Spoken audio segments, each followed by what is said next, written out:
La Biblia habla de manera directa acerca de la familia.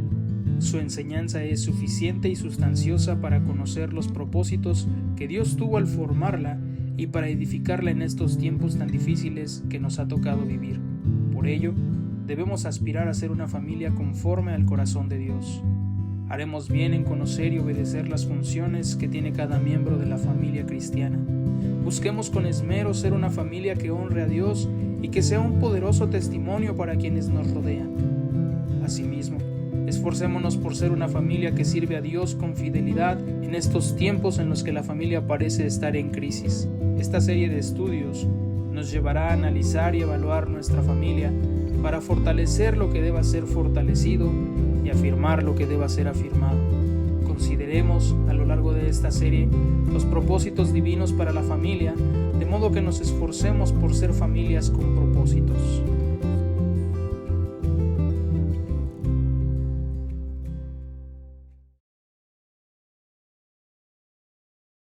Mi nombre es David Ruiz, soy guatemalteco. Con mi esposa nos ha dado el Señor el privilegio de poder pastorear una iglesia, luego ser invitados al área misionera y ahora pues estar sirviendo en una red que tenemos junto con mis hermanos José Garza y particularmente con la hermana Anne-Marie, que es miembro de esta iglesia, y queremos agradecerle, hermano pastor y hermanos de la iglesia, el apoyo que han dado para Anne-Marie, para su familia. Ellos son una parte muy especial, muy importante en el desarrollo de lo que estamos haciendo.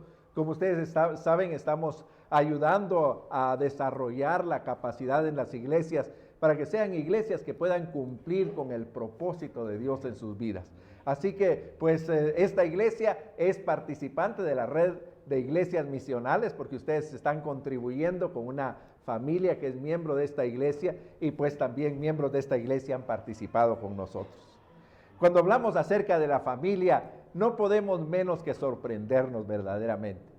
En primer lugar, porque a través de las Escrituras, la familia, podríamos decir, es un tema muy significativo. Cuando hablamos de la familia, pues cuesta mucho encontrar, más bien no cuesta nada encontrar dónde hablar de la familia, pero cuesta mucho dejar de hablar de algún pasaje de la familia. Porque cada uno de los que encontramos a través de todas las Escrituras nos revelan la presencia de la familia y nos muestran que la familia fue una estrategia deliberada de Dios para bendecir a las naciones. Desde la primera página hasta casi el final, y voy a explicar por qué casi al final, pues nosotros encontramos a la familia en esta participación. La familia fue establecida por Dios para ser una bendición para las naciones. Así que no nos sorprende a nosotros que el enemigo tiene un plan malévolo para destruir a la familia. Cuando nosotros lo vemos en las Escrituras, pues en el capítulo 3 comienza a desarrollarse ese plan que lo vemos nosotros exhibido de una manera terrible a nuestro alrededor. Ahí vemos cómo este plan malévolo intenta impedir que esta familia cumpla con su propósito de llenar la tierra de la gloria y de la alabanza de Dios.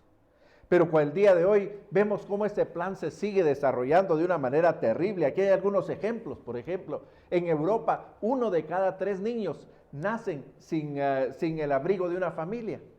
Cuando continuamos leyendo aquí en México, el 47, casi 1 de cada 2 niños nacen sin ser parte de una familia, y de estos un 25% nacen de madres solteras. Cuando nosotros vemos los matrimonios en Europa han decrecido tremendamente, solo 3 de cada 1000 parejas se unen en matrimonio. El resto de ellos pues lo hacen en forma libre o simplemente están de un lado a otro en medio de esto. Cuando nosotros vemos en Estados Unidos, el 12% de las parejas en Estados Unidos viven en una unión libre, y de acuerdo a una revista que se llama la Revista del Divorcio, casualmente, dice que más o menos en Estados Unidos un 30% de los matrimonios terminan en divorcio. En México es un 33%. Y este es el cálculo del año pasado y dice que subió un 2% con relación al año anterior. Cuando vemos la relación con los últimos 10 años, ha subido un 13% la cantidad de divorcios en México. Cuando leemos estas y otras noticias acerca de cómo la familia está siendo víctima de este plan malévolo, uno tiende a pensar si no la familia ya pasó de moda. Si no, será que ya es obsoleta, como muchos dicen, o que la familia ya dejó de ser funcional para la humanidad.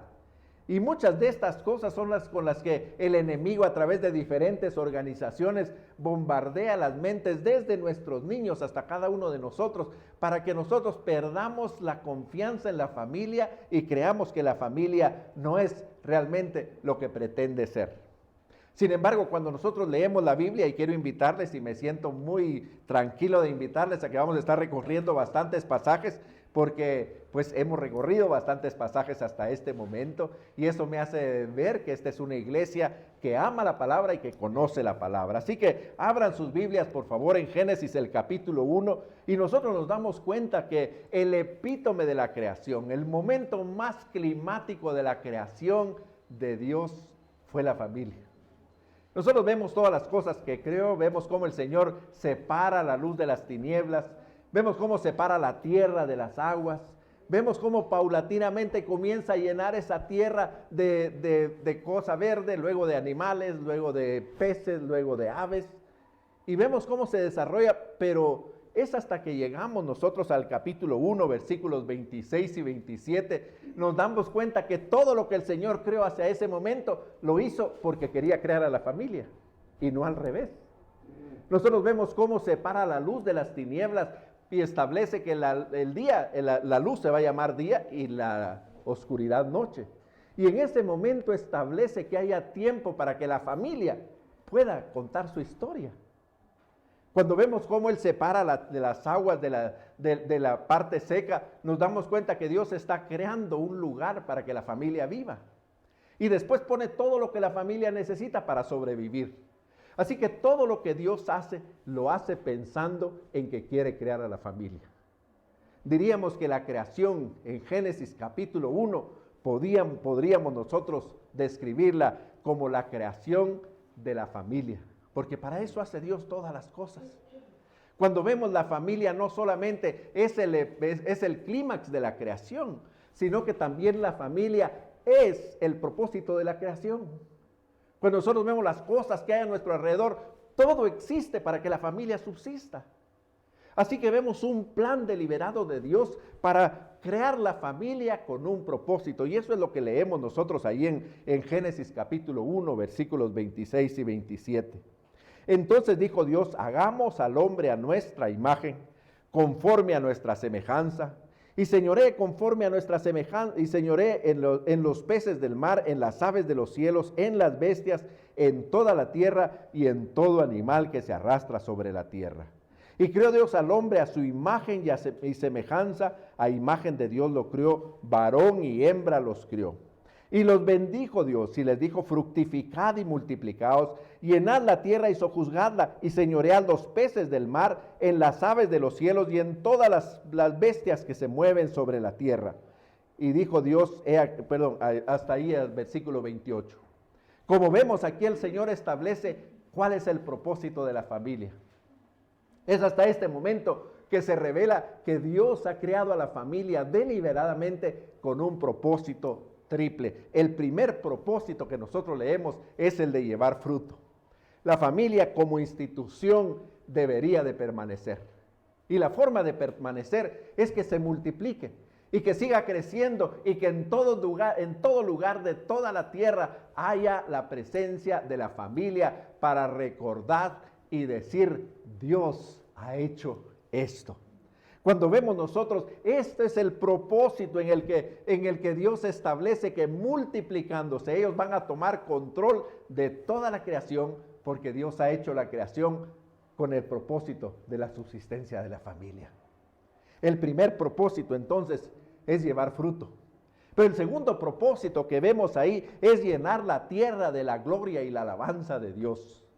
Cuando Dios dice: hagamos a la familia nuestra imagen y semejanza, pone el sello, imprime su semejanza en la familia, para que esta semejanza, esta imagen de Dios pueda motivar a la gloria y alabanza de Dios, y entonces la tierra tiene que estar llena de esa gloria y de la alabanza. Aquella familia debía de multiplicarse. Y al multiplicarse, debía llevar la imagen de Dios a todos los confines de la tierra.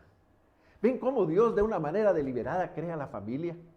Pero hay un tercer propósito que el Señor establece y el propósito es el de gobernar la perfecta creación de Dios. Dios presenta en estos textos al hombre no como propietario de la creación como ahora nosotros pretendemos ser. No somos los dueños de la creación para usarla de manera tan abusiva como lo hacemos, para destruirla, para corromperla. No, el Señor no nos puso a nosotros como dueños de ella, nos dio a nosotros la libertad y podríamos decir, el Señor nos estableció como gobernadores de la creación para cuidarla y darle cuentas a Él del cuidado que teníamos de la creación. Este es el tercer propósito que nosotros vemos en la creación de la familia. Y por si esto fuera poco, entonces nosotros nos damos cuenta que Dios le provee todo lo necesario para que la familia pueda cumplir con este propósito. Así que esa es la historia de la creación. Una creación gloriosa donde todo está centrado en la familia y la familia es el instrumento de Dios para llenar la tierra de su gloria y alabanza y para que haya un gobierno y un control de acuerdo al corazón de Dios. Sin embargo, y lamentablemente, nosotros llegamos al capítulo 3. Y en el capítulo 3 del libro de Génesis leemos acerca del fracaso de la familia. Pero cuando lo leemos detenidamente nos damos cuenta que el fracaso de la familia no es parte del plan de Dios. Dios no planificó que la familia iba a fracasar, Dios planificó una familia perfecta para que cumpliera perfectamente con el plan de Dios. Cuando nosotros leemos ahí en el capítulo 3, los primeros 6 versículos, dice: pero la serpiente era astuta más que todos los animales del campo que Jehová había hecho, la cual dijo a la mujer: ¿con que Dios os ha dicho no comáis de todo árbol del huerto? La mujer le respondió a la serpiente: del fruto de los árboles del huerto podemos comer, pero del fruto del árbol que está en medio del huerto, dijo Dios, no comeréis de él, ni le tocaréis, para que no muráis. Entonces la serpiente dijo a la mujer: no moriréis, sino que Dios sabe que el día que comáis de él serán abiertos vuestros ojos y seréis como Dios, sabiendo el bien y el mal. Y entonces, movida por Satanás y luego por sus propios deseos, encontramos el terrible versículo siguiente. Dice: y vio la mujer que el árbol era agradable a los ojos, árbol codiciable, ¿para qué? Para alcanzar sabiduría. Y tomó el fruto y comió, y dio también al marido, el cual comió así de ella. Entonces fueron abiertos de los ojos de ambos, y conocieron que estaban desnudos. Entonces cosieron hojas de higuera, y se hicieron delantales. Y oyeron la voz de Jehová que se paseaba en el huerto al aire del día, y el hombre y la mujer se escondieron de la presencia de Jehová Dios entre los árboles del huerto. Mas Jehová llamó al hombre y le dijo: ¿dónde estás tú? Cuando nosotros leemos este pasaje, nos damos cuenta que es como que Adán y Eva y Adán, como querramos verlo, ambos deciden voluntariamente rebelarse al plan perfecto de Dios. Fueron motivados por Satanás, pero ellos tomaron la decisión. Eso es lo que nos dice ahí en este fatídico versículo. Vieron, codiciaron y tomaron. ¿Les suena familiar? Eso es justamente el mismo proceso que nosotros seguimos cuando lamentablemente pecamos. Vemos algo, nos detenemos demasiado y entonces lo codiciamos y comenzamos a anticipar lo que podemos obtener con tenerlo y luego lo tomamos y ahí entonces nos damos cuenta que hemos quedado desnudos de la gracia, desnudos del cuidado, desnudos de la relación con Dios, y eso es justamente lo que ellos enfrentan. Aquí nosotros vemos cómo ellos, teniéndolo todo, desean tener lo único que Dios les ha prohibido. Y al tomarlo, pierden absolutamente todo lo que Dios les había dado. Ellos estaban en un mundo perfecto, pero deciden incumplir la norma de Dios y corrompen ese mundo perfecto. Ellos estaban en una comunión permanente con Dios y deciden pecar, y por causa del pecado terminan escondiéndose de Dios. Una historia terrible. Y cuando uno la lee, uno tiende a pensar, bueno, Adán y Eva verdaderamente que lo echaron a perder todo. Y el escritor de Génesis nos dice, no, es peor de lo que te espera, sigue leyendo. Y cuando seguimos leyendo nos damos cuenta que ya fuera del huerto del Edén tienen a sus dos hijos, a Caín, el que podría ser el que iniciaría esta descendencia de donde vendría la esperanza que el Señor promete en Génesis 3:15, cuando dice que alguien de la descendencia de la mujer va a destruir la cabeza de Satanás. Pero ¿qué pasa con Caín? Bueno, se llena de envidia, se llena de enojo, se llena de engaño, y ¿qué hace? Asesina a su propio hermano. La familia perfecta, verdaderamente que ha tocado fondo. ¿Qué es lo que toca hacer? Bueno, diríamos, agarrar como un papel la familia, destruirla, envolverla, tirarla al basurero, al zafacón, a cualquiera que sea la palabra que se utiliza aquí, y comenzar de nuevo, ¿no es cierto? Pero miren, la familia es una nota de esperanza para las naciones. Porque entonces nosotros decimos al escritor del libro, wow, de veras, lo echaron todo a perder. Ahora sí ya no hay esperanza. Y el escritor nos dice, no, sigue leyendo. Y cuando nosotros seguimos leyendo, primero nos sorprendemos en el capítulo 4 de cómo la familia llega hasta el fondo. Mire, este Caín no solamente mató a su hermano, sino que inició una espiral descendente donde cada hijo, cada nieto, cada bisnieto era más malo que la generación anterior.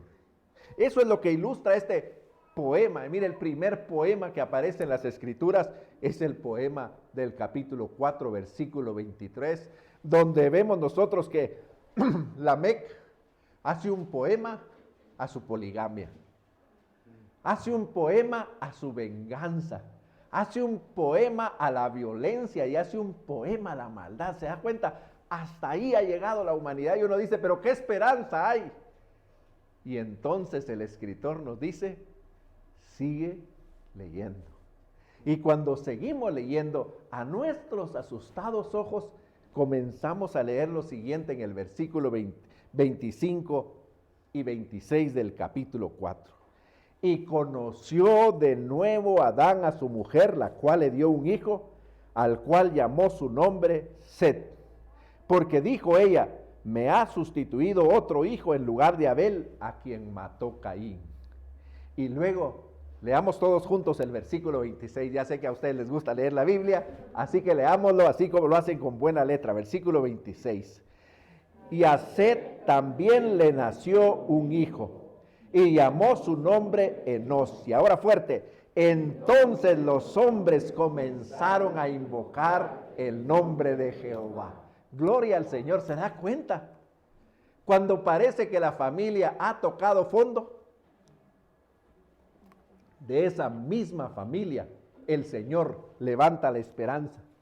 El tercer hijo es un hijo que entiende, y tal como lo leemos por el texto y particularmente lo que leeremos a continuación, Adán y Eva comienzan ese proceso de restauración para reconectarse con el Dios del cual se han desprendido. Y lo que vemos aquí es que Set es capaz de educar a su hijo Enos de tal manera que en él se establece que de nuevo vuelve otra vez en esta familia, en esta humanidad que parecía echada a perder, vuelven los hombres a invocar el nombre de Jehová. Wow, cuando uno lo lee, nos damos cuenta que la familia es una nota de esperanza, no solamente para el periodo de la creación, sino para toda la humanidad. Pero mire, lo que sí nos sorprende es lo que leemos a continuación. Mire en los siguientes versículos, porque nos damos cuenta que la familia no solamente es una nota de esperanza, sino también es un memorial de restauración para todas las familias de la tierra. Adán y Eva echaron todo a perder, pero el Señor los recoge. Mira, es como que toma los pedazos de Adán y Eva y los vuelve a pegar, y el Señor con su cariño y con su amor los pega tan perfecto que puede escribir las siguientes palabras. Este es el libro de todas las generaciones de Adán, el día que creó Dios al hombre, a semejanza de Dios lo hizo. El siguiente versículo, todos juntos.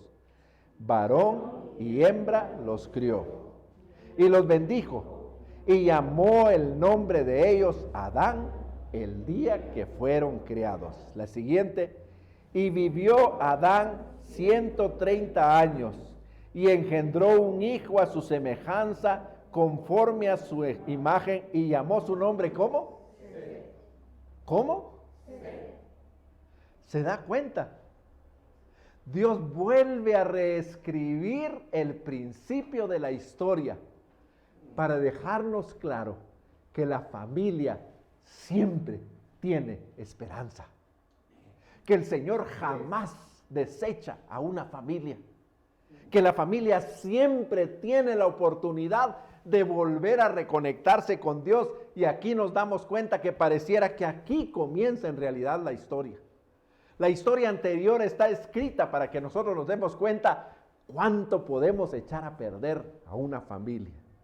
Pero comienza la historia de la familia en el capítulo 5, porque Dios escoge, nos recuerda en este memorial para todas las familias de la tierra, de una historia de restauración. Dios escoge a la misma familia que ha fracasado, a Adán y Eva, para ser restaurada al propósito de Dios. Tal como lo vemos a nosotros en estos versículos que leemos, creyeron a Dios y se reconciliaron con Él, y Dios entonces reescribe la historia con ellos para poderlos reconectar de nuevo al propósito original por el cual les había hecho. Dios hace de ellos no solamente una generación o una familia que iba a llenar la tierra de su gloria y alabanza, sino que los transforma en una familia de adoradores. Dice que ahí la gente comenzó a adorar a Dios, comenzaron a darle gloria a Dios, comenzaron a tomar quizá los instrumentos que habían hecho sus malvados primos, pero ahora los utilizan para darle gloria y alabanza a Dios. Cuando nosotros seguimos leyendo, lo que vemos en el resto del capítulo es que comienzan las diferentes generaciones y Dios utilizó de tal manera el corazón de ellos y se restauraron en adoración, en cercanía de Dios, al extremo podríamos decir que incluso uno de ellos, como vemos en el versículo 24, Enoc, era tan perfecto delante de Dios que Dios decide ¿qué? Llevárselo vivo al cielo. ¿No le conmueve eso? ¿No se da cuenta? Nosotros ya habíamos echado a la familia de Adán y Eva al zafacón, a la basura. ¿Y qué es lo que sucede? Dios la sacó de ahí. Dios con su mano cariñosa estiró ese papel, sacó su pluma y dijo, sobre este papel voy a seguir escribiendo la historia de la humanidad. Y entonces vemos nosotros el resto de las generaciones y una tras otra, a la inversa de lo que vemos en el capítulo 4, una tras otra comienza a crecer y hay una nueva familia que surge en medio de ellas, como la vemos nosotros ahí. En el capítulo 5, en los versículos 28 y 29, surge otro de los hijos de esta generación y este se llama Noé. Y mire qué maravilloso, porque Dios había maldecido la tierra. Había dicho que la tierra iba a dar abrojos en lugar de ramas. Dijo que el hombre iba a comer con el sudor de su frente. Pero aquí Lamec, en el capítulo 28, dice que vivió 182 años y engendró un hijo. Y llamó su nombre, ¿cómo? Noé. Diciendo, escuche, este nos aliviará de nuestras obras y del trabajo de nuestras manos, a causa de la tierra que Jehová maldijo. Y vivió Lamec después de que engendró a Noé 595 años y engendró hijos e hijas. Como vemos nosotros, aquí el Señor escoge a otra familia para ya reescribió la historia de la familia, ahora quiere reescribir la historia de la humanidad. Y entonces viene Noé Y Noé es escogido para que el Señor demuestre que Él ha decidido tener compasión de nuevo de la humanidad. Y eso es lo que nosotros leemos al final del capítulo 8. Ahí vemos cómo luego del diluvio, vemos toda esta historia de por qué llegó el diluvio, pero luego del diluvio, cuando ellos salen del arca, lo primero que Noé ha hecho, que ha aprendido de sus padres, de los padres de sus padres y de los padres de sus padres y de todas esas generaciones, ¿qué es lo primero que hace? Pues no es tomar agua, no es buscar dónde construir su casa. Lo primero que él hace no es ver si hay algún sobreviviente. Lo primero que él hace, como dice en el versículo 20 del capítulo 8, es edificar ¿un qué? Un altar. Y tomó de cada uno de los animales que habían sobrevivido, tomó muestras de ellos para ofrecerlo a Dios. De tal manera que Dios comienza a oler y dice, wow, lo primero que el hombre ha hecho es construir un altar. Y mire, esto conmueve el corazón de Dios de tal manera que Dios dice las siguientes palabras: no volveré más a maldecir la tierra por causa del hombre, porque el intento de su corazón es malo desde su juventud, ni volveré más a destruir a todo ser viviente como he hecho. Versículo 22. Mientras la tierra, leamos este versículo, es bello, todos juntos. Mientras la tierra permanezca, no cesarán la sementera y la siega, el frío y el calor, el verano y el invierno, el día y la noche. ¡Wow! ¿Qué le parece? Aquí al capítulo 9 llegamos nosotros con un Dios que ha restaurado su creación por causa de la familia. Así que podemos seguir leyendo la historia y voy a pedirles que me acompañen, pues ustedes ya saben lo que pasa ahí en el capítulo 11. Los hombres, como siempre, cuando ya todas las cosas están bien, se olvidan de Dios. Esto decía Billy Graham continuamente. Él decía, por alguna razón que yo no me explico, cuando las cosas comienzan a salir bien, las personas se olvidan de Dios. Y esto es lo que pasa aquí, se olvidan de tal manera de Dios que dicen, miren, nosotros podemos vivir sin Dios. Y alguien les digo, lo que querés es que nos mande otra inundación. No, tengo una idea.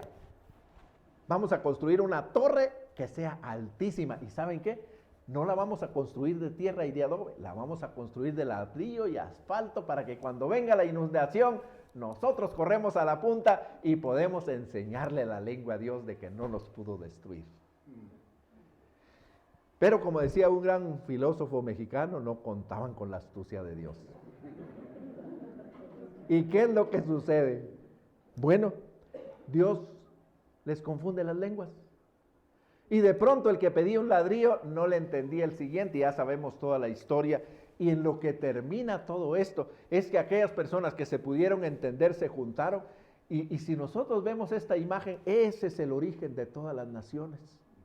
Cada grupo comenzó a salir en diferentes direcciones y comenzaron a establecerse y así comenzaron a plantarse toda la tierra de diferentes naciones, de diferentes lenguas, de diferentes tribus, de diferentes grupos étnicos que comenzaron a desarrollarse a partir de eso.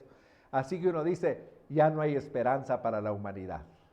Antes Dios podía hablar con una familia y todos podían entender, ya no hay esperanza, pero, oh sorpresa, ahí está la familia. Y Dios quiere demostrar que la familia es el anuncio de esperanza para todas las naciones. Que la familia es la esperanza de salvación para todas las naciones. Porque recuerdan qué pasó en el capítulo 12. Capítulo 12, versículos 1-3.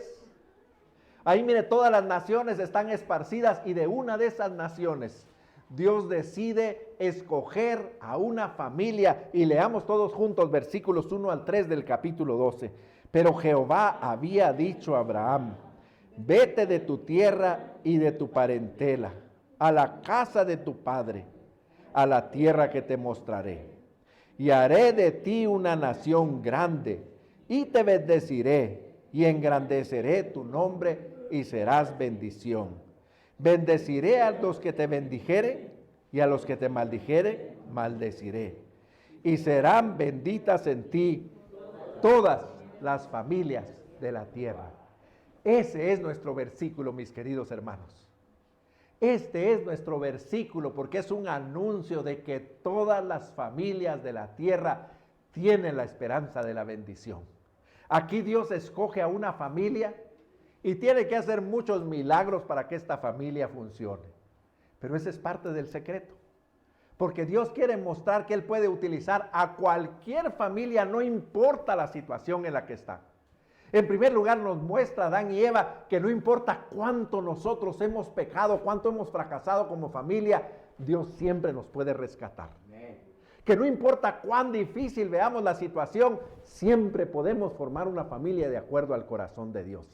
Pero este pasaje nos muestra que no importa cuántos obstáculos tengamos que sortear, nosotros podemos ser una familia para bendición de las naciones. Amén. Amén. Amén. Podemos ser una familia para bendición de las naciones. Si usted se recuerda, Abraham tenía una esposa. Y la esposa se llama, ¿cómo? Sarai. ¿Y por qué se le recuerda? Porque era una mujer estéril.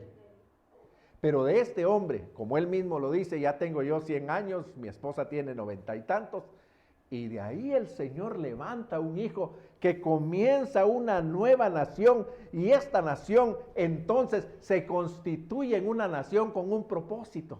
Y esto es lo emocionante de esta familia, porque de esta familia el Señor nos muestra que de una familia Él forma una nación, y todas las familias de esta nación tienen que ser de bendición a las naciones. El propósito de esta familia era que fuera y persiguiera a todas las naciones por donde se habían ido, para irlas a encontrar y contarles que Dios es fiel y que Dios es la esperanza de las naciones.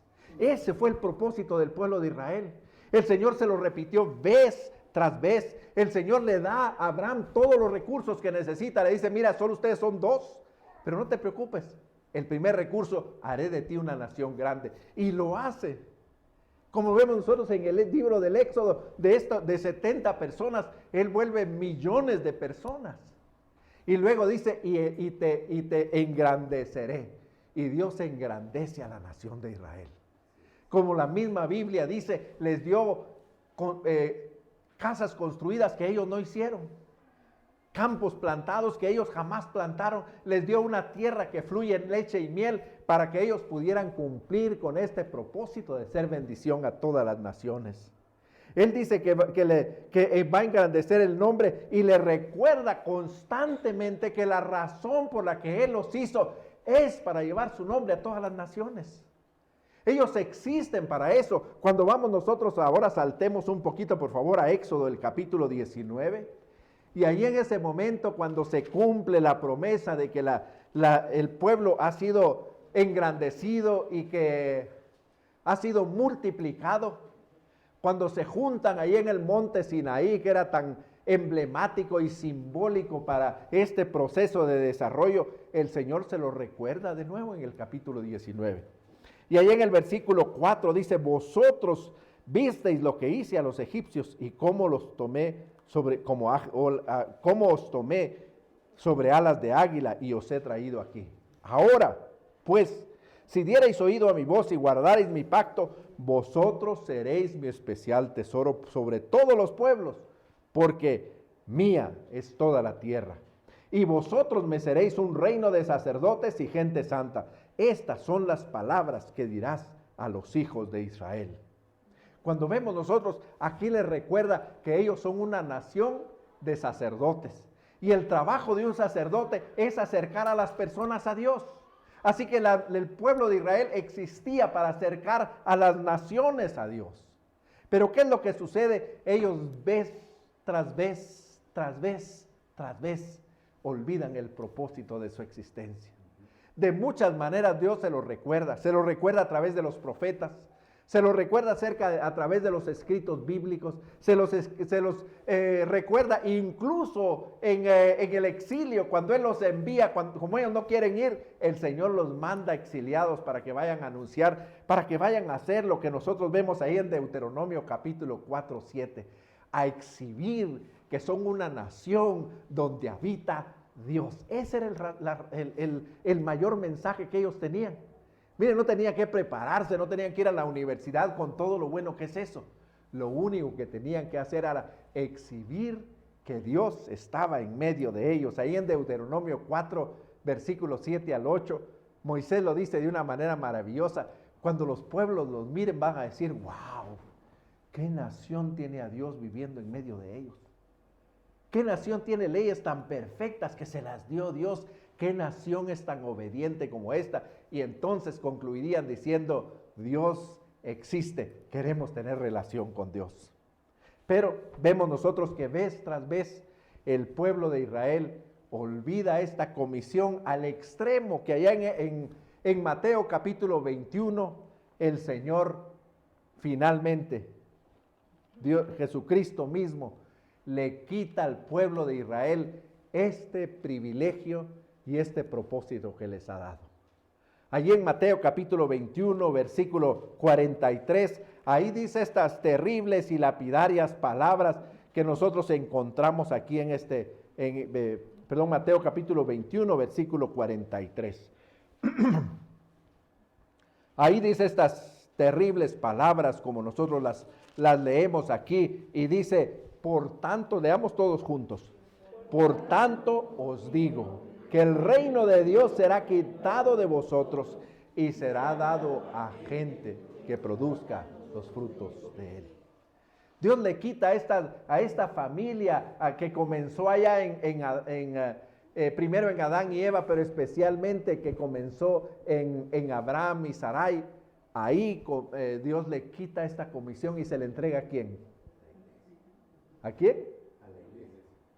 ¿Y quién es la iglesia? ¿Aló? ¿Me escuchan? ¿A quién se le entrega? A la iglesia. ¿Y la iglesia somos quiénes? Nosotros.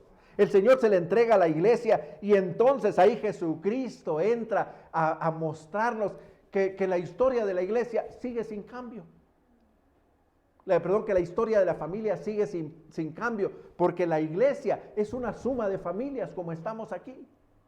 La iglesia es una suma de familias que Dios puede utilizar como esperanza para todas las naciones. Nosotros nos reunimos para prepararlos, para estar juntos y para aprender juntos, pero para salir a ser de bendición a las naciones. Nosotros no somos bendición cuando estamos reunidos, nosotros somos de bendición cuando salimos y comenzamos a exhibir lo que Dios está haciendo en nuestra familia. El Señor Jesucristo lo hizo de una manera clara y contundente. Mire, el primer milagro que hace es ¿en dónde? En Caná. ¿Y era una qué? Boda. Así que estando presente y habiendo participado, el Señor santifica con su presencia la unión matrimonial. El Señor recupera el sentido y el valor de la familia a través de esto. Pero también la reafirmó como una unidad indivisible cuando Él repite las palabras de Dios allá en Mateo capítulo 19. Recuerda, si regresamos un poquito en Mateo capítulo 19, ahí el Señor Jesucristo vuelve a repetir las palabras que dijo Dios sobre la familia, pero les agrega un detalle. Dice, ¿no habéis leído que el que los hizo al principio, varón y hembra, los hizo? Y dijo, por eso dejará el hombre padre y madre y se unirá a la mujer y los dos serán una sola carne. Y agrega él, así que ya no son más dos sino una sola carne. Por tanto, lo que Dios unió, no lo separe el hombre. Así que él reafirma la capacidad indivisible de la familia, que no hay nada que pueda separar a la familia. Los únicos que podemos separar a la familia somos nosotros mismos. Por eso nos muestra que la familia siempre tiene esperanza y que la familia siempre es un objeto de bendición para todas las naciones. Nosotros y nuestra familia existimos con un propósito, mis queridos hermanos, y el propósito es de ser bendición a todas las naciones. Esa es la razón de nuestra existencia. Construir una casa, tener un trabajo, crear a nuestros hijos, todo eso es parte de un propósito final, ser de bendición a las naciones. Pero también, como nosotros vemos en el capítulo 22, particularmente de Mateo, en el versículo 30, nos damos cuenta de algo que yo no había visto en las Escrituras. Miren, como les decía cuando estábamos hablando del Génesis, El propósito de hacer día y noche es para que hubiera tiempo y que en ese tiempo entonces las personas pudieran contar su historia. Pero en el momento en que el Señor Jesucristo venga de nuevo, el tiempo desaparece y todo se vuelve una ¿qué? Eternidad. Entonces el tiempo es algo que el Señor hizo solamente para este periodo en el que vamos a estar sobre la tierra. Pero ¿sabe qué? También la familia. La familia solo existe durante el tiempo que nosotros vamos a estar sobre la tierra. Ahí en el capítulo 22, ¿se recuerda usted cuando llegaron ahí los saduceos y le dijeron, bueno, ¿quién va a ser el esposo de esta mujer si hay 7 con los que se casó sobre la tierra? Y el Señor les responde, no, allá en el cielo ni se van a casar ni se van a dar en casamiento. ¿Por qué? Porque la familia fue un designio, podríamos decir, deliberado de Dios para bendecir la tierra, para llenarla de su gloria y alabanza y para que la tierra pudiera llegar al encuentro de su Creador. Hermanos, somos privilegiados. Nosotros somos una institución creada por Dios. Somos una institución rescatada por Dios. La familia es una institución establecida por Dios, pero lo más importante, nuestra familia es una institución con un propósito, ser de bendición a todas las familias de la tierra. Para eso existimos, para eso somos familia. Y entonces, ¿cómo podemos nosotros ser de bendición a las naciones? ¿Cómo podemos nosotros vivir como una familia que sea de bendición a las naciones? Bueno, Dios se lo pidió al pueblo de Israel y ahora también se lo pide a la iglesia y a las familias de la iglesia. Vivir como familia. Es sencillo, no es complicado. El Señor no quiere que nosotros hagamos un gran edificio y que desde arriba gritemos a los 4 vientos que Dios es Dios de dioses y Señor de señores. El Señor no espera que nosotros pues estemos caminando por todos lados y gritando para decir que el Señor está presente en nuestro corazón. Lo que el Señor nos dice es, vivan como una familia de acuerdo al corazón de Dios. Ese es el propósito de la familia y creo que lo podemos nosotros leer con claridad allá en Efesios el capítulo 5. Ahí nos damos cuenta nosotros que el Señor sintetiza en este pasaje en donde Él no solamente santifica a la familia, sino utiliza la familia como ejemplo, como modelo de su relación entre los hombres y Dios. Así que por favor, si usted no ha apuntado hasta este momento, comience a apuntar. Porque en este pasaje nos dice cómo debemos nosotros ser de bendición a la familia. La única esperanza para la familia en esta generación de cristianos que nosotros seamos capaces de vivir en integridad y justicia. Y que contra viento y marea, como siempre ha sido, nosotros seamos capaces de vivir en amor, como también Cristo nos amó y se entregó a sí mismo por nosotros. ¿Cuáles son nuestras responsabilidades? Apunten entonces. Ahí leemos en el capítulo 5, versículo 21, en primer lugar dice una palabra a los esposos. ¿Cómo ustedes pueden ser de bendición a todas las naciones? ¿Cómo pueden ser bendición a sus vecinos? ¿Cómo pueden ser de bendición a sus amigos? El versículo 21 dice, cultiven entre ustedes una mutua sumisión en el temor a Dios. Cada uno de ustedes ame a su esposa y ustedes, esposas, honren a sus esposos. Sean una familia de acuerdo al corazón de Dios. Hermanos, lo que nos está diciendo aquí es que la forma como nosotros nos comportamos en la intimidad, en el hogar, nosotros representamos lo que verdaderamente somos delante de Dios. Si nosotros somos cristianos, si nosotros somos hijos de Dios, nuestro deber es vivir como una familia auténticamente cristiana. Y en una familia auténticamente cristiana, el marido ama a su esposa. Y como leemos nosotros en 1 Corintios capítulo 13, la ama hasta el extremo. Como leemos en Juan capítulo 13, en el modelo de Jesucristo, la ama hasta la humillación y hasta el descrédito. Ese es el amor de los esposos por las esposas. No la ama, no es como cuando uno va a comprar carne, que si me das, entonces yo te doy, si me das descuento te compro más. No, el amor no es una negociación. El amor tampoco es una emoción, el amor tampoco es un sentimiento. El amor es un acto de obediencia. Así que, levante la mano esposos y esposas, por favor. Levante la mano ahí donde está. Muy bien, entonces dejo claro ahí que la tarea de ustedes es: los esposos amen a sus esposas como Jesucristo amó a su iglesia. Las esposas honren a sus esposos como el Señor nos enseñó a honrar a nuestros semejantes. ¿Pueden los esposos y las esposas decir amén si escucharon esto? Amén. Muy bien, a los hijos, si hay hijos aquí solteros, hijas solteras, bueno, apunten por favor, aquí también este pasaje nos dice qué es lo que debe de... Capítulo 6, versículos 1 al 3, dice: hijos, obedeced al Señor y en el Señor a vuestros padres, porque esto es bueno. Honra a tu padre y a tu madre, que es el primer mandamiento con promesa, para que te vaya bien y seas de larga vida sobre la tierra. Así que, hijos e hijas, la forma en que nosotros podemos ser de bendición a las naciones es cuando nosotros obedezcamos y honremos a nuestros padres. Para cuando nosotros, a estos padres que se aman y se honran entre sí, nosotros debemos obedecerlos y debemos honrarlos. Y es interesante porque cuando el Señor Jesucristo utilizó esta palabra de honrar a los padres, la palabra tenía que ver con dinero. Piénsenlo. Esto es parte de lo que nosotros debemos de hacer. Y aquí nos dice que los hijos deben obedecer a eso. Pero también hay una palabra para los padres, porque los hijos deben honrar a los padres, pero a los padres en el siguiente versículo dice: y vosotros, padres, no provoquéis a ira a vuestros hijos, sino criadlos en la disciplina y amonestación del Señor.